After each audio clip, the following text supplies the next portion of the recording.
ഹൈറിച്ച് തട്ടിപ്പ് കേസിൽ ഉടമ പ്രതാപൻ ഉൾപ്പെടെയുള്ളവരെ ഇ.ഡി. ചോദ്യം ചെയ്യുകയാണ്. രാജ്യവ്യാപകമായ റെയ്ഡിന് പിന്നാലെയാണ് ഇ.ഡിയുടെ ഈ നടപടി. മുൻപും പലവട്ടം ഇവരെ ചോദ്യം ചെയ്തിരുന്നു. എസ് രാഗിൻ വിവരങ്ങളുമായി നമുക്കൊപ്പം കൊച്ചിയിൽ ചേരുന്നുണ്ട്.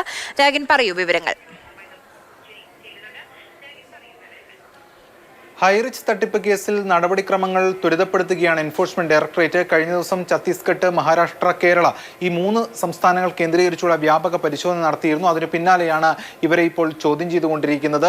ഇതിൽ രേഖകളിൽ ചില പിടിച്ചെടുത്ത രേഖകളുണ്ട്. ഇതുമായി ബന്ധപ്പെട്ട ചോദ്യം ചെയ്യലുകളടക്കം പുരോഗമിക്കുകയാണ്. മുൻപ് പലവട്ടം ഇവരെ ചോദ്യം ചെയ്തിരുന്നു. അറിയാൻ കഴിയുന്നത് ഇതിന്റെ തുടർ നടപടികളിലേക്ക്, കൂടുതൽ അറസ്റ്റ് ഉൾപ്പെടെയുള്ള നടപടിക്രമങ്ങളിലേക്ക് വരും ദിവസങ്ങളിൽ എൻഫോഴ്സ്മെന്റ് ഡയറക്ടറേറ്റ് കടക്കും എന്നതാണ്. അതായത് ഇതിൽ നേരത്തെ 245 കോടിയോളം രൂപയുടെ സ്വത്തുക്കളാണ് മരവിപ്പിച്ചിരിക്കുന്നത്.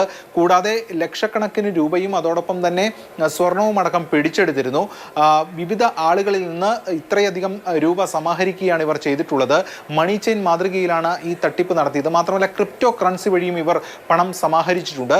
നേരത്തെ ആദ്യഘട്ടത്തിൽ റെയ്ഡ് നടത്തുകയും ഒട്ടനവധി തുക മരവിപ്പിക്കുകയും ഒക്കെ ചെയ്തിരുന്നു. അതിന് പിന്നാലെയാണ് ഇതിൻ്റെ ഒരു ഫോളോ അപ്പ് ആയിട്ട് റെയ്ഡ് നടത്തിയിട്ടുള്ളത്.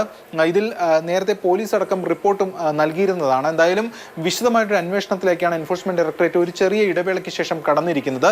അതിൽ കൂടുതൽ ശക്തമായ നടപടിക്രമങ്ങളിലേക്ക് കടക്കും എന്നാണ് നമുക്കിപ്പോൾ ലഭിക്കുന്ന വിവരം. ശരി.